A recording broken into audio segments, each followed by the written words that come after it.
نحمده ونستعينه ونستغفره ونعوذ بالله من شرور أنفسنا ومن سيئات أعمالنا من يهده الله فلا مضل له ومن يضلل فلا هادي له وأشهد أن لا إله إلا الله وحده لا شريك له وأشهد أن سيدنا ونبينا وشفيعنا وسندنا وإمامنا وحبيبنا ومولانا محمدا عبده ورسوله وبعد فأعوذ بالله من الشيطان الرجيم بسم الله الرحمن الرحيم والذين إذا أنفقوا لم يسرفوا ولم يقتروا وكان بين ذلك قواما آمنت بالله صدق الله مولانا العلي العظيم وصدق رسوله النبي الكريم ونحن على ذلك من الشاهدين والشاكرين والحمد لله رب العالمين. برادران عزیز، ابو اللہ محترم اللہ تعالیٰ کے برابر سے اس کا کرم ہے، احسان ہے جو اس نے پھر ایک بار یہ جملے کا عظیم الشان اور بابرکت بھی ہمیں عطا فرمایا. سورہ قرآن کا آخری رکوع چل رہا ہے، جس کا سلسلہ میں نے گزشتہ سے پیوستہ ہفتے سے شروع کیا. اس رکوع کے اندر اللہ تعالیٰ نے اپنے بندوں کی، امتیازی بندوں کی کچھ خصوصی صفات کو بیان فرمایا ہے. رحمان کے بندوں کی کچھ امتیازی اور خصوصی صفات کو اللہ تعالیٰ نے بیان فرمایا ہے. چند صفات گزشتہ جمعے کو آپ کے سامنے پیش کی گئی تھی کہ جو رحمان کے بندے ہوتے ہیں ان میں تواضع ہوتی ہے، تکبر نہیں ہوتا، بڑائی نہیں ہوتی، تواضع ہوتی ہے. جب وہ زمین پر چلتے ہیں تو دبے پاؤں چلتے ہیں. کیسے چلتے ہیں؟ دبے پاؤں چلتے ہیں، اکڑ کر نہیں چلتے. ایسے نہیں چلتے کہ زمین کو پھاڑ دیں گے، بلکہ دبے پاؤں چلتے ہیں. ان کے چلنے میں تواضع جھلکتی ہے. اور اگر کسی جاہل سے ان کا سامنا ہو جائے اور کوئی جاہل ان سے جھٹ بازی کرنے لگے، بحث کرنے لگے، تو اس میں نہیں پڑتے، بلکہ اس سے کہتے ہیں کہ صاحب تم سلامت رہو، ہمارے پاس اتنا وقت نہیں کہ ہم فضول بحث میں پڑیں. اپنی بات طے کر کے بحث کو ختم کر دیتے ہیں. اور ایک صفت یہ بیان فرمائی تھی کہ وہ پوری رات سونے میں نہیں گزارتے، بلکہ رات کا کچھ حصہ اللہ کے سامنے قیام میں اور سجدہ کرنے میں گزارتے ہیں. پوری رات سے گھوڑے بیچ کر سوتے نہیں، بلکہ رات کے کچھ حصے کو اللہ تعالیٰ کی عبادت کے لیے وقف کر دیتے ہیں، اس میں قیام کرتے ہیں، سجدہ کرتے ہیں. اور یہ بھی ایک صفت بیان فرمائی تھی کہ وہ جہنم کے عذاب سے ڈرتے ہیں، لہٰذا اللہ سے دعا کرتے ہیں کہ اللہ تعالیٰ جہنم کے عذاب کو ہم سے ہٹا دیجیے، کیونکہ وہ عذاب جو ہے وہ چمٹ جانے والا ہے. آپ کے فضل، آپ کے کرم، آپ کی عطا کے بغیر اس سے کوئی بچ نہیں سکتا. وہ تو بہت برا ٹھکانہ ہے، بدترین جگہ ہے. تو اللہ تعالیٰ اس جگہ سے، اس بدترین ٹھکانے سے ہمیں بچا لیجیے. یہ دعا کرتے ہیں. یہ چند صفات گزشتہ جمعے کو بیان کی جا چکی ہیں. میں نے سرسری طور پر دوہرا دی تاکہ آپ کے ذہن میں تازہ ہو جائے اور بات آگے آپ کو سمجھنا آسان ہو جائے. اس کے آگے کیا ہے جو آج میں نے اپنی خطبے میں تلاوت کی، اس میں اللہ تعالیٰ رحمان کے بندوں یعنی اپنے بندوں کی امتیازی صفات میں سے ایک اور صفت بیان فرما رہے ہیں.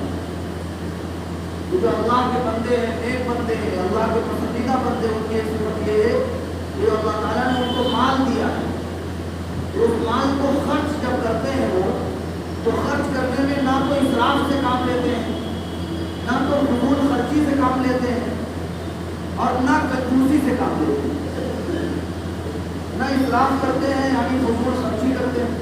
جیسا کہ آج کل دیکھا جا رہا ہے کہ اگر کسی کے پاس ذرا سا مال آ گیا اور کوئی تھوڑا سا مالدار ہو گیا تو پھر وہ اس مال کو دکھانے میں کوئی کسر باقی نہیں ہوتی.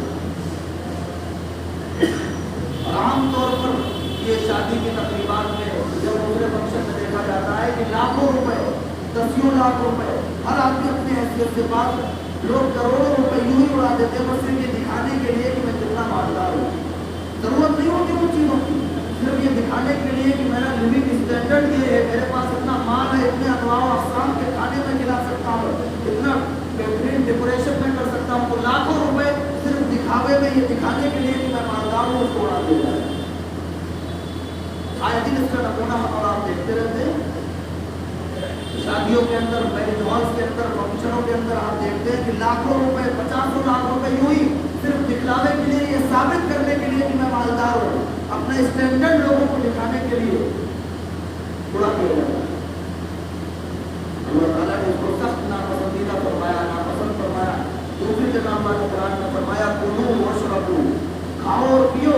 ہم نے جو تمہیں مال دیا ہے اس میں سے کھاؤ اور پیو. کھانے اور پینے سے، اپنی ضروریات پر خرچ کرنے سے اللہ نے منع نہیں فرمایا. اچھا کھاؤ، اچھا پہنو، اچھا پیو، اپنی آل و اولاد کو، اپنی بیوی کو اچھا کھلاؤ، اچھا پہناؤ، ان پر خود خرچ کرو، ان کی ضروریات میں خرچ کرو، لیکن اسراف مت کرو. اللہ نے فرمایا کہ فضول خرچی مت کرو. اللہ تعالیٰ فضول خرچی کرنے والوں کو پسند نہیں کرتا. اسی جگہ فرمایا ولا تبذر تبذیرا ان المبذرین کانوا اخوان الشیاطین. اللے دللے مت اڑاؤ، کیونکہ جو لوگ اللے دللے اڑاتے ہیں اور بیجا خرچ کرتے ہیں، غلط جگہوں پر خرچ کرتے ہیں، وہ شیطان کے بھائی ہیں. کیا فرمایا؟ کانوا اخوان الشیاطین، وہ شیطان کے بھائی ہیں، کیونکہ یہ شیطان کا کام ہے. اور جو بھی اس کام میں شریک ہو وہ شیطان کا بھائی مندو ہے، شیطان کی راہ اور اس کے طریقے پر چلنے والا ہے. وَكَانَ الشَّيْطَانُ لِرَبِّهِ كَفُورًا، اور شیطان تو اپنے رب کا نافرمان ہے. شیطان تو اپنے رب کا نافرمان ہے. لہٰذا جو اس طریقے پر چلے گا، یعنی فضول خرچی سے کام لے گا، اللے دللے اڑائے گا، وہ بھی شیطان کے طریقے پر چلے گا. لہٰذا شیطان اپنے رب کا نافرمان ہے تو یہ بھی اپنے رب کا. اللہ نے ان لوگوں کو شیطان کی فہرست میں ڈال دیا، شیطان کی برادری میں ڈال دیا. یہ میرے بندے نہیں، یہ شیطان کے برادری کے لوگ ہیں، یہ شیطان کے بھائی بندو ہیں، ان کے دوست یار ہیں، ان سے ہمارا کوئی لینا دینا نہیں. جیسے شیطان میرا نافرمان ہے، ایسے یہ بھی میرے نافرمان. تو فضول خرچی، اللے تللے خرچ کرنا، اس سے اللہ تعالیٰ نے منع فرمایا اور اس کو ناپسند فرمایا. سخت وعید اس کے بارے میں بیان کرتا ہے. رحمان کے جو بندے ہیں، اللہ تعالیٰ فرماتے ہیں جو رحمان کے بندے، ان کی امتیازی صفات میں سے ایک صفت یہ ہے کہ اللہ نے جو ان کو مال دیا ہے، جب وہ اس مال کو خرچ کرتے ہیں لم یسرفوا، تو اسراف نہیں کرتے، بیجا خرچ نہیں کرتے، ضرورت سے زائد خرچ نہیں کرتے، دکھلاوے کے لیے خرچ نہیں کرتے، نام و نمود اور ریاکاری کے لیے خرچ نہیں کرتے، گناہ کی جگہ پہ خرچ. اسراف کا جو سب سے بڑا مصداق ہے، فضول خرچی کا جو سب سے بڑا مصداق ہے، وہ ہے گناہ میں خرچ کرنا. جو اللہ تعالیٰ نے مال دیا ہے اور اس مال کو گناہ کی جگہ میں لگایا جا رہا ہے، یعنی پیسے دے کر گناہ کو خریدا جا رہا ہے، اپنا مال لگا کر کے گناہ خریدا جا رہا ہے. یہ سب سے بڑا مصداق ہے اسراف اور فضول خرچی کا. اور اس کے علاوہ یہ بھی ہے کہ ضرورت سے زائد خرچ کرنا، دکھاوے، نام و نمود کے لیے خرچ کرنا، کسی دوسرے کو نیچا دکھانے کے لیے خرچ کرنا، یہ ثابت کرنا کہ میرے پاس زیادہ ہے، اس کے پاس کم ہے، یہ مجھ سے کم مالدار ہے، میں زیادہ مالدار ہوں. یہ جتنے بھی مصرف ہیں، یہ جو انٹینشن ہوتی ہیں لوگوں کی خرچ کرنے کی، یہ سب اسراف کے اندر داخل ہے. اور جو بھی اسراف کے اندر داخل ہے وہ سب اسی زمرے میں آئے گا کہ یہ شیطان کے بھائی ہے. اور جیسے شیطان رب کا نافرمان ہے، اسے یہ بھی اللہ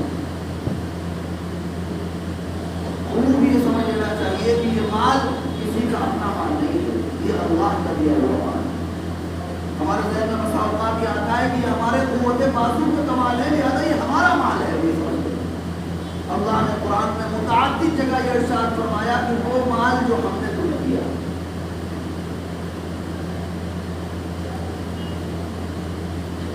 خرچ کرو اس مال میں سے جو ہم نے تمہیں دیا. یہ احساس دلانے کے لیے کہ یہ مال جو تمہارے پاس پہنچا ہے، یہ جو رزق تمہارے پاس پہنچا ہے، یہ ہم نے دیا ہے.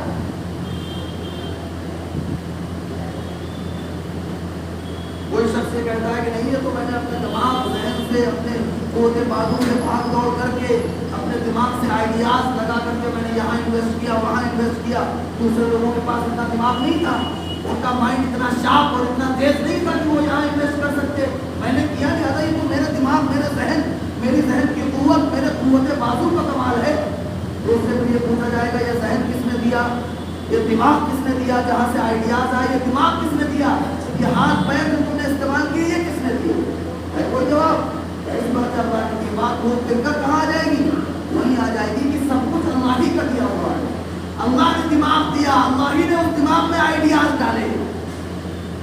اللہ نے اس دماغ میں آئیڈیاز ڈالے کہ اس چیز کا کاروبار یہاں پر چلا تو تیرا چلے گا.